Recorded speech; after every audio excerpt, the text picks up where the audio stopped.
Romans were pagan and preferred to be cremated. Their ashes were stored in small urns above ground. But the ancient Christians and Jews of Rome insisted on burial of their dead. Wealthy citizens had lined the roads just outside the city with family tombs. These tombs were called Catacombs, which is Greek for "at the hollows." The name came from the natural hollow spaces that lined the Via Appia, one of the ancient roads that led to and from Rome. Into these hollow spaces, the first Christian cemetery was built above ground. It is from these early catacombs that the Catacombs of Rome evolved. Most are now closed to the public in order to protect their wall paintings, which even human breath could damage beyond repair.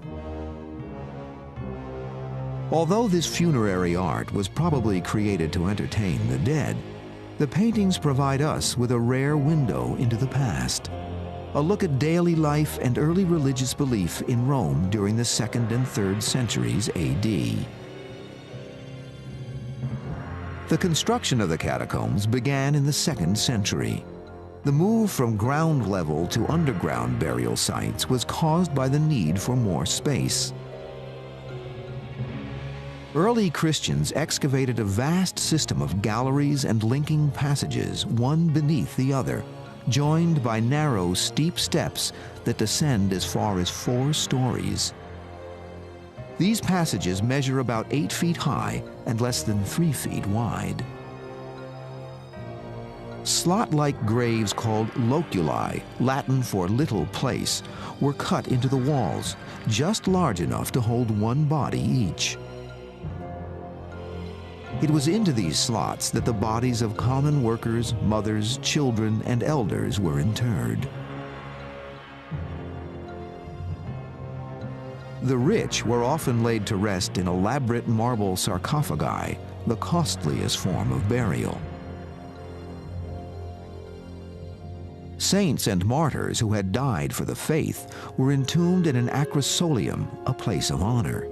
It consists of a grave slot dug below a semicircular niche carved into the wall and decorated with symbolic painted figures. Many of the catacombs were named for the saints who were buried inside them. Those named for Saints Peter and Marcellinus contain paintings that provide clues about the men who dug these cities of the dead. The catacombs were actually dug by a guild of professional diggers. They were called fossori, which means the cave makers. And they were like a trade union, a skilled craft, a very difficult one, of course. The fossori labored in the bedrock below Rome that is made up of tufa, a soft mineral that resembles sandstone. They fashioned this tufa into elaborate galleries, rich with architectural detail carved right into the soft stone, creating the impression that the catacombs grew here by some miraculous natural force. The early tunnel diggers sought to safeguard the tombs from sacrilege and thievery. They designed these mazes and narrow passageways to make it difficult or impossible for an outsider to find his way in or out. When you combine then the idea that the body must be preserved because in Christian dogma it will rise and be restored to its human state, then the preservation of the body underground in a place that's hard to get into, can be guarded and the like, makes good sense. The passages were so dark and foreboding that the Latin scholar St. Jerome wrote that a Sunday visit to the crypt of a martyr more resembled a visit to hell. I was accustomed to visit, on Sundays, the sepulchres of the apostles and martyrs. And often did I enter the crypts, deep dug in the earth, with their walls on either side lined with the bodies of the dead, where everything is so dark that it almost seems as if the psalmist's words were fulfilled. Let them go down alive into hell, Modern-day visitors still report a sensation not unlike what St. Jerome felt over 1,000 years ago. The experience of entering a catacomb is really not like any other experience I can think of. They are very cold. The temperature drops 40, even 50 degrees. It's damp underground. Today there's just a faintly moldy smell to catacombs, nothing worse than that.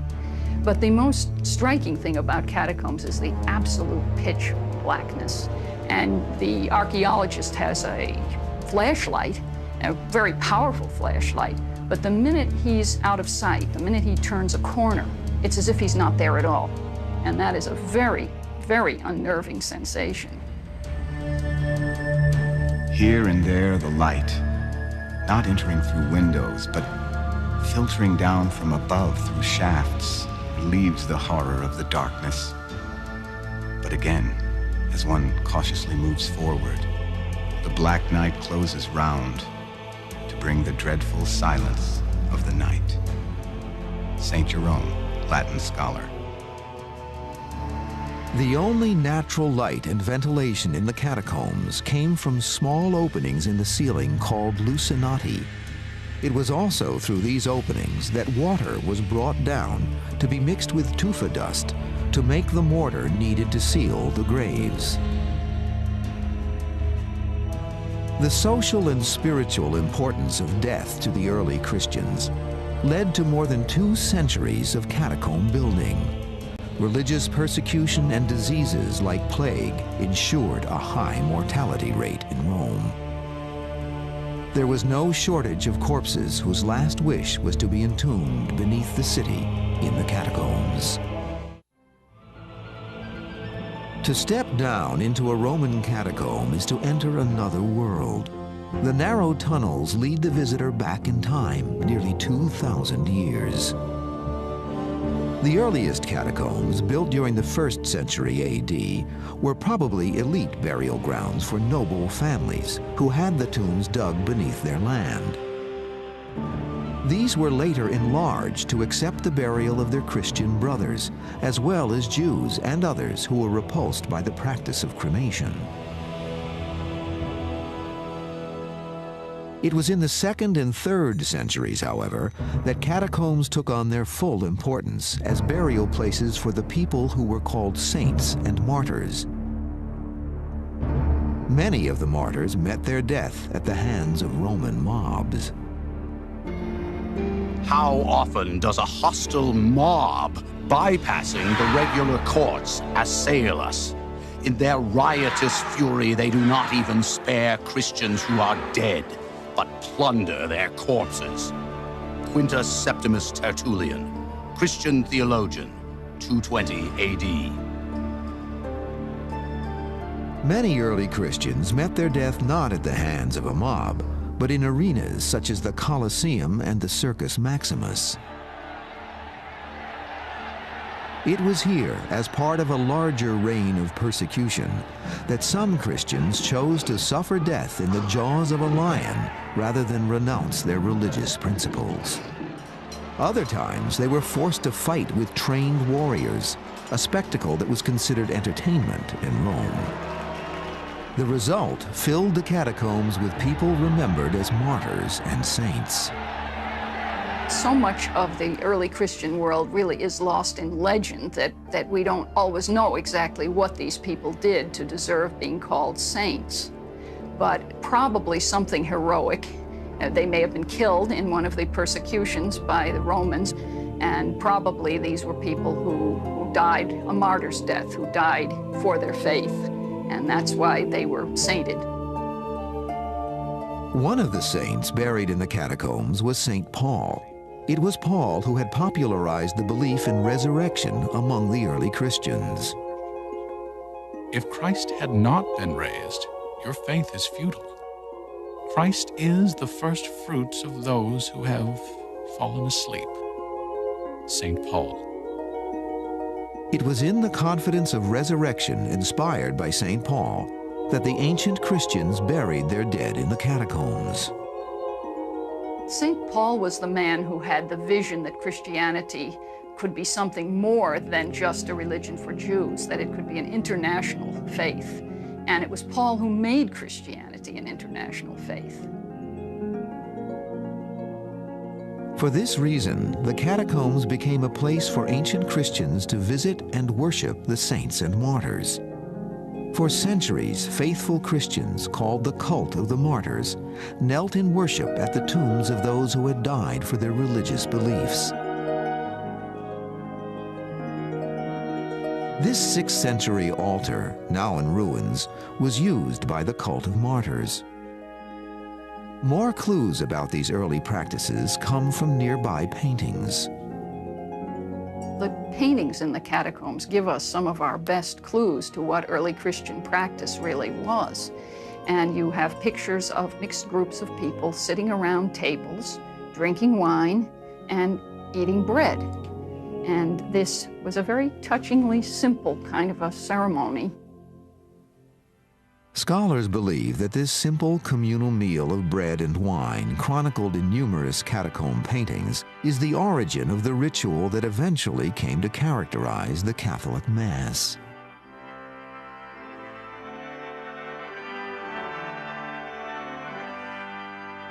The early Christian practices memorialized in catacomb art were elements of a revolutionary way of life which the religion spread throughout the world. Foremost was the belief that death was not the end, but was the gateway to divine deliverance and eternal life. The biblical story of Lazarus, miraculously restored to life by the touch of Jesus after 4 days in the tomb, is depicted on numerous catacomb walls. One wall, named Priscilla, illustrates the biblical story of 3 youths in the flames of Nebuchadnezzar. They were 3 young Hebrew boys who had been thrown into a furnace by the king of Babylon during the time the Hebrews were captive in Babylon. And they didn't burn up, thanks to the intervention of God. So this is one of these wonderful, archetypical images of salvation from the jaws of death, which the Old Testament provides in abundance, and which the Christians used as symbols of their own salvation. That just as God saved the 3 Hebrew boys from the fiery furnace of Babylon, so God will save us. Interestingly, the early Christians were reluctant to depict Jesus Christ directly on the walls. But nearly all catacombs in Rome contain a curious image of the Good Shepherd. The Good Shepherd can be understood in a sense as an image of Christ that reflects a metaphor that Christ used of himself in the gospel narrative. He described himself as the Good Shepherd. And the use of the Good Shepherd in the Christian catacomb is a way of depicting Christ without actually portraying him. Animals of all sorts appear on these walls, including peacocks that were thought to be symbols of rebirth and eternal life. The catacombs were also decorated with images of a garden. One of the major themes of pagan funerary art in late antiquity, which the Christians absorbed, was the theme of the garden. The afterworld was imagined as a beautiful garden where all of the pleasures of this life were possible. And the imagery in the Christian catacombs takes over many of these garden themes. We find birds and flowers, trellises, garden architecture, depictions of the seasons, of the skies. The early Christians freely adopted Greek and Roman symbols and mythology for inspiration in the catacombs. Many walls depict Hercules, the great mythological hero who was famous for his courage and strength. Here, Hercules is killing the multi-headed Hydra of Lerna, which could grow 2 new heads for each one it lost. Also intriguing was the early Christian use of dolphin images. Dolphins are Greco-Roman symbols. They're these sea creatures that, according to Greek and Roman mythology, they thought that dolphins carried souls across the seas into the afterlife.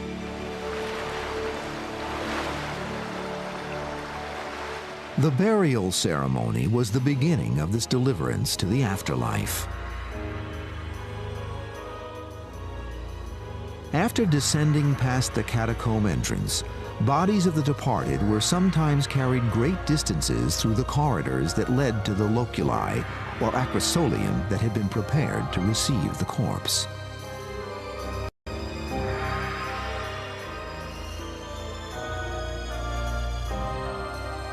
The bodies were not embalmed in the catacombs. They were loosely wrapped in cloth, and they were placed in these slots in the wall, very shallow slots in the wall. And then the tombs were sealed rather loosely, also with stone or clay plaques. After the plaques had been placed into the opening of the tomb, mortar made from tufa dust and water was applied to seal the gravesite. Onto this was applied an inscription identifying the deceased person and offering wishes for eternal rest. The modern phrase, "rest in peace," probably goes back to catacomb inscriptions in which the bodies are said to rest there, and with the expectation that after their rest they will be resurrected. These inscriptions tell us more than just the name of a person who lived and died long ago. Inscriptions give us some information about the jobs during the late antiquity. Most of them are artisans, but we have even, singers or dentists. This tomb is called the Crypt of the Coopers, so named because these ancient coopers, or barrel makers, were entombed behind a painting that depicts a group of men posed with one of their barrels. Inscriptions give us also an idea of the average of life during the late antiquity. For instance, we know that the average of life for men was about 20 to 25 years. So people used to die very young. Even the death of a small child became a monument to the ancient belief in life after death. There was a time in antiquity when it was said that all roads led to Rome.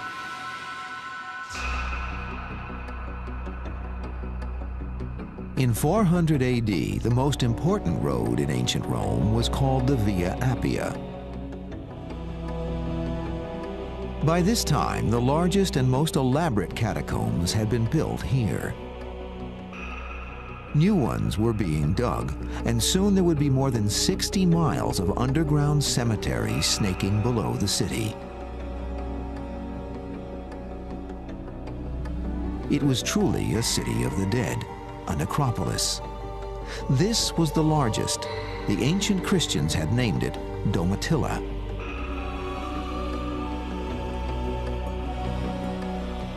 The Domitilla catacomb was named for the niece of the Emperor Domitian, who reigned during the 1st century AD.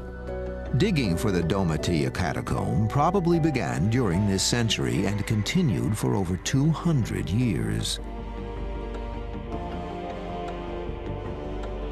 Marks from the pickaxes of the fossori, the gravediggers, can still be seen here.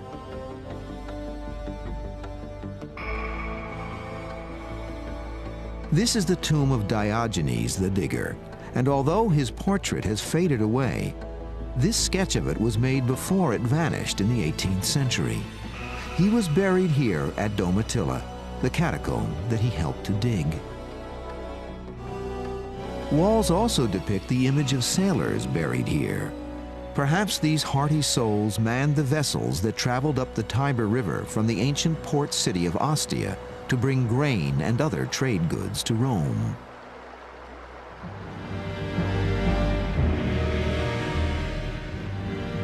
The Dom Attila catacomb is a marvel of space and efficiency.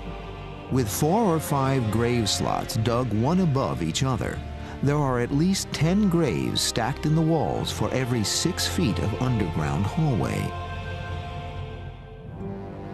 By the end of the 5th century, there were 750,000 people buried in the catacomb tunnels that surround ancient Rome.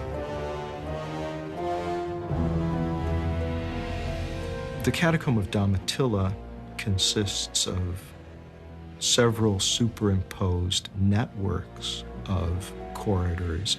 It's one of the Roman catacombs that's most clearly organized on a geometric grid. Dom Attila is huge.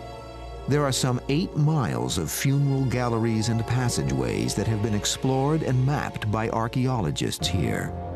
With so many miles of catacombs under Rome, there has grown a long-standing myth that the ancient Christians hid in the catacombs in times of danger or persecution. Silent movies and turn-of-the-century illustrations favored this notion. But scholars and archaeologists challenge this centuries-old belief.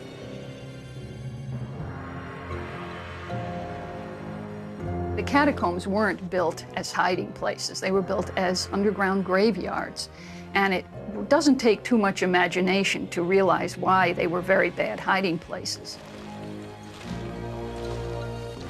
History tells us that the Roman authorities knew of the existence of the catacombs and their locations. If the ancient Christians needed a refuge, the catacombs could not have been considered secret. The real reason why people couldn't hide down there was the smell. That there are thousands of bodies decomposing down there. The stench must have been unbelievable.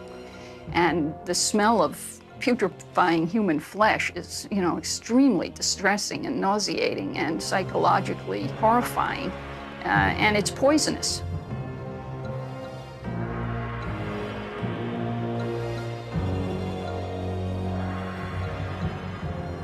Yet generations of artisans and painters braved the atmosphere underground in order to decorate these elaborate chambers of death, leaving us to wonder at their motives.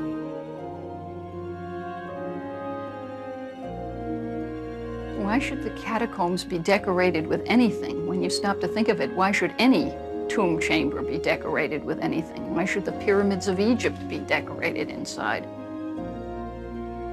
People seem to feel that the dead needed that kind of attention and that they needed a pleasant resting place.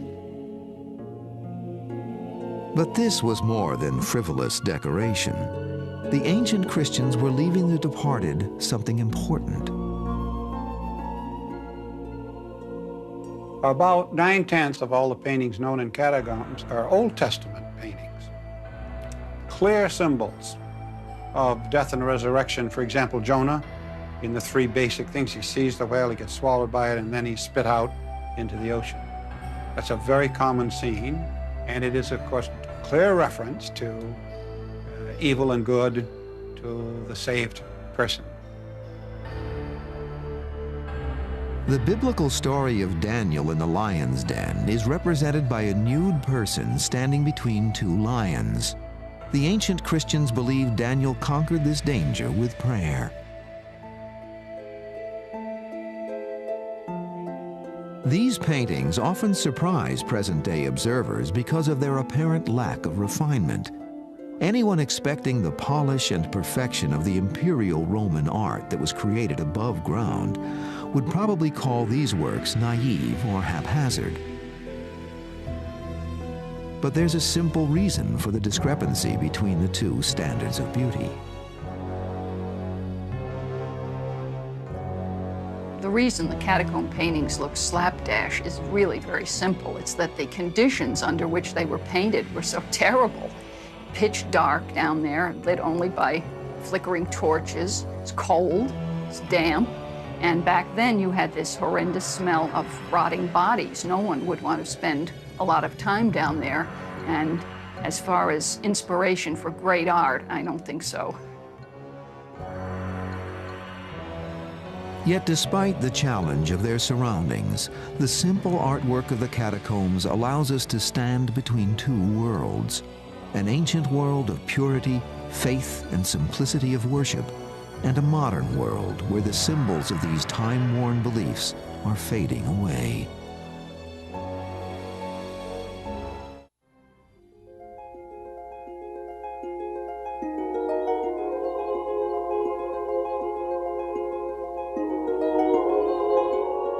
At the same time that the ancient Christians of Rome were tunneling a maze of catacombs beneath their city, another set of catacombs was being constructed and expanded.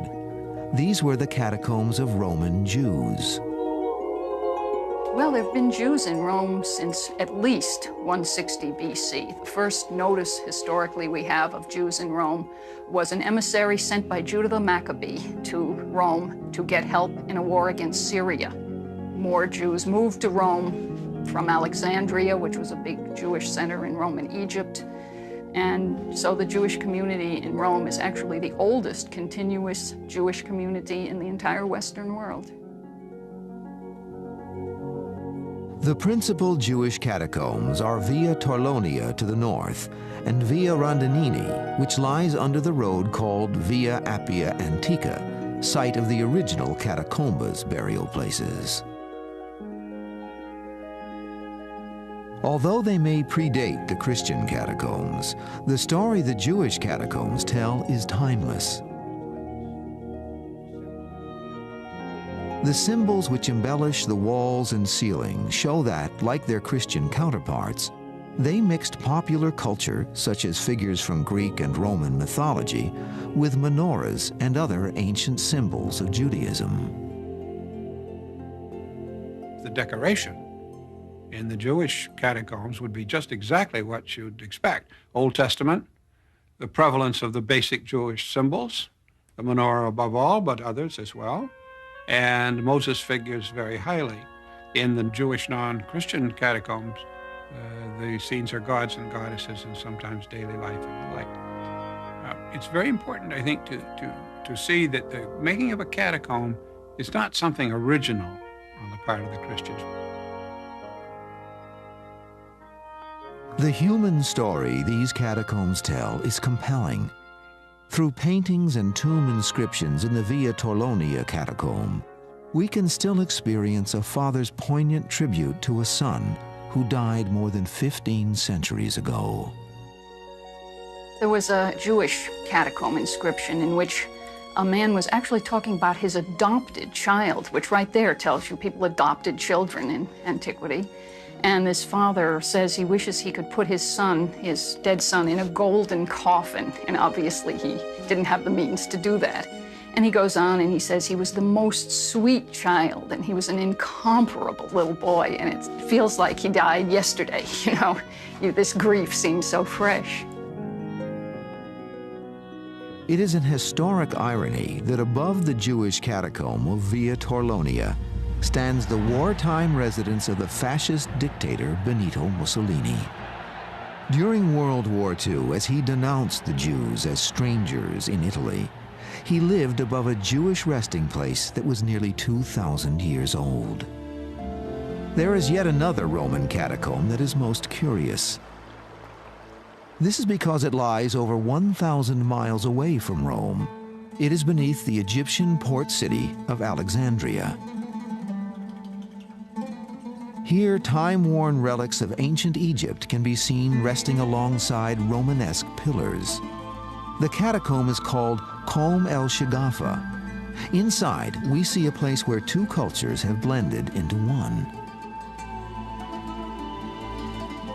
Built during the 1st and 2nd centuries AD, at the time when Alexandria was part of the Roman Empire, this magnificent catacomb looks much like those of ancient Rome. Unlike the Roman catacombs, the dead were lowered through a shaft, while the living walked down the surrounding spiral stairway.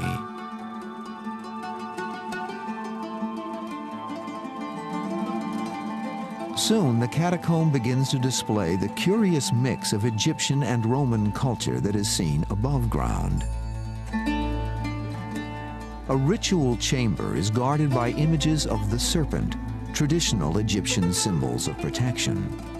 Above the serpent is the head of Medusa, the symbol of protection used by the Romans. Like its counterparts in Rome, Comb el Shagafa was illuminated by the same shafts the Romans called lucinati. Unaccountably, one chamber named for Emperor Caracalla in 217 AD held the bones of both men and horses. Perhaps they died together in battle, but the tomb has not revealed the true reason.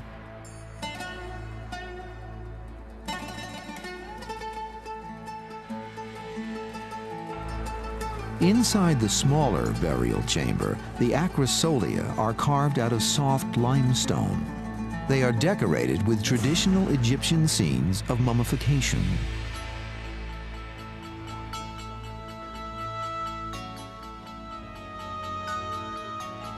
The figures of a wealthy man and woman who were buried here stand gazing out from behind ancient stone eyes. No inscription survives to inform us of who these Romans were or what brought them here to Alexandria. They would never know that the days of underground cemeteries were coming to an end. By 313 AD in Rome, Constantine the Great had decreed that Christianity would become a legal religion of the Roman Empire. At the same time, the practice of subterranean burial gradually declined. By the end of the 5th century, the catacombs fell into disuse. It had now become customary for Christians and Jews to use above-ground cemeteries.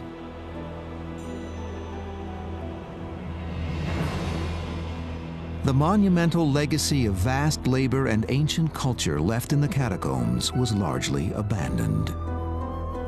The reasons why the catacombs were abandoned are almost as mysterious as the reasons why they were started to begin with. Some people say that once Christianity was legalized, that there was no further reason to have burials underground. Another puzzling truth is that by the 9th century AD, the catacombs had not only been abandoned, they had been completely forgotten by worshippers. By the late Middle Ages, the bones had begun to disappear. The cause was not divine resurrection, but looting. The practice of stealing bones from the catacombs was unfortunately extremely prevalent during the Middle Ages. In fact, miles of catacomb corridors were picked clean of bones during the Middle Ages, which is why when you visit most catacombs today, you don't see any bones at all, because they were long ago carted off as relics. There was a belief that they had magical properties. In the Middle Ages, at least, people believed that. People in and around ancient Rome visited the catacombs during this time as sightseers or pilgrims, curious to touch the tomb of a martyr. Vandalism was common, and it is in the catacombs that we find the earliest examples of a problem that still plagues cities today: graffiti. Pilgrims used to sign their names on the walls close to the martyr's tomb to say, "I've been there," and sometimes we have graffitis, inscriptions, just like, "Please pray for me." The Middle Ages saw the catacombs visited by the thoughtful and the destructive. But their true value as a time capsule and a window into the past would not be appreciated until more modern times.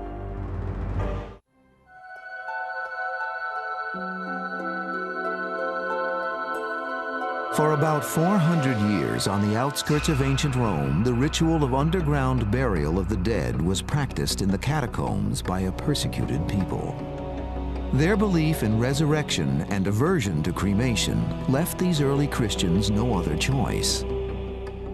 When they were finally given legal status, the fate of the catacombs was sealed. No longer necessary, the catacombs were forgotten for nearly 10 centuries. One of the reasons catacombs were forgotten about is the very fact that they are underground. There's nothing obvious to tell you where a catacomb is. In fact, the discovery of some catacombs has been purely accidental. The first discovery took place in June of 1578, when by chance some workmen digging near Rome came upon an underground cemetery, the catacomb. This set the stage for one of the most industrious investigators of this period, Antonio Bosio, whose published work, Roma Sotterranea, or Underground Rome, contained notes and descriptions of his explorations of miles of tunnels and burial galleries. This earned him the reputation as the Columbus of the catacombs. Modern archaeologists owe much of their understanding of these ancient tunnels to another man. His name was de Rossi. The study of the Roman catacombs takes another great leap forward with the appearance of Giovanni Battista de Rossi in the 19th century, who continues to a large extent the work of Bosio in documenting the Roman catacombs, but also attempts to place it on a new scientific basis. A lawyer by training, Giovanni Battista de Rossi provided modern archaeologists with the first detailed maps of the catacombs. He would also provide historians with catalogs of the artifacts that he uncovered during his years of exploration. The work of de Rossi helps to confirm the modern understanding of the use of ceremonial objects in the catacombs. His illustrations suggest that, like the walls, ritual artifacts such as oil lamps were also decorated with Christian symbols such as the familiar image of the Good Shepherd. De Rossi also chronicled the process of sealing decorated pottery or vessels containing fragrant oils into the tombs. Other research revealed that mementos of the deceased life and work were placed into the mortar of the tombs. Of the 60 miles of catacombs believed to exist beneath modern Rome, only about 40 miles have been actually explored. The most recent discovery took place in 1955 during the construction of an apartment building. Named Via Latina for the ancient road which lies above it, this catacomb is small by Roman standards, but it is so well preserved and richly decorated, it has come to be known as a museum of 4th century culture.